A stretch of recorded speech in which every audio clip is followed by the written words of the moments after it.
The day I agreed to teach my ex-girlfriend's younger sister how to swim, I thought I was only helping someone overcome a fear. I never imagined that within minutes I would be fighting to save her life, reopening wounds I had spent years trying to bury, and discovering that sometimes the people who hurt us the most are also the ones who unknowingly lead us toward healing. If you believe kindness and second chances can change lives, take a moment to like this video, leave a comment, share it with someone who needs hope today, and subscribe to the channel for more emotional stories. My name is Nathan, and I lived in a quiet lakeside town outside Asheville, North Carolina. Life had finally become peaceful after my painful breakup with Rachel nearly 2 years earlier. We had planned a future together, talked about buying a small house, and dreamed about raising children someday. Then, almost overnight, everything collapsed. Misunderstandings, distance, and pride turned love into silence. I moved on with my life, or at least I convinced myself that I had. One Saturday morning, while working as a swimming instructor at the local community recreation center, I noticed a familiar face standing near the entrance. It was Rachel's younger sister, Grace. She looked nervous, holding a towel tightly while glancing around the crowded pool. She admitted she had accepted a summer internship in Florida but had one secret she had hidden for years.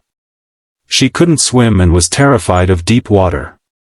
She had asked for me because she remembered how patient I had always been with everyone around me.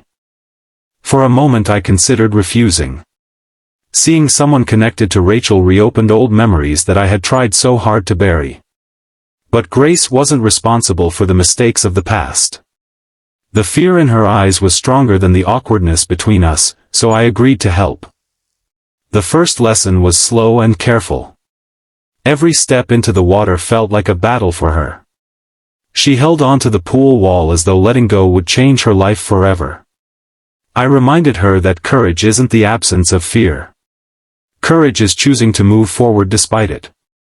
Little by little she started trusting herself.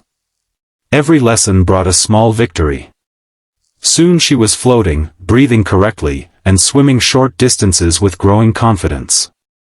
Weeks passed, and the shy young woman who had once frozen at the edge of the pool slowly became someone who smiled after every lesson. She encouraged other beginners and celebrated every small achievement.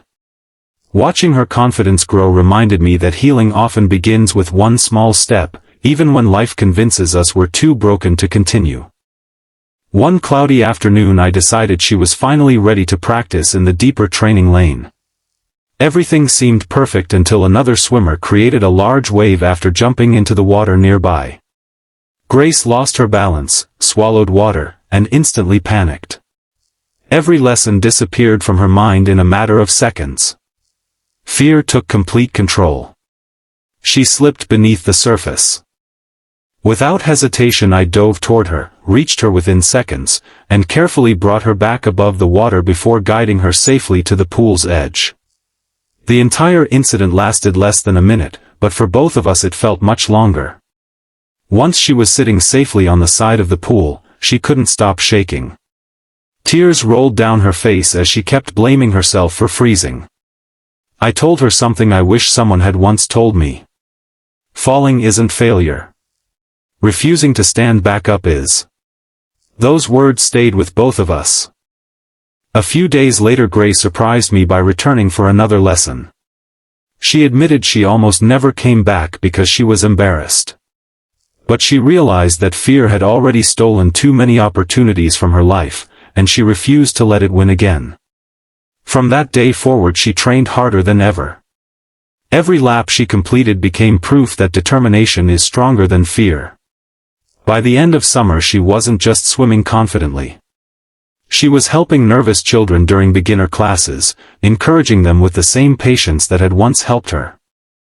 One afternoon Rachel unexpectedly visited the recreation center. It was the first time we had seen each other since our breakup. Neither of us knew what to say.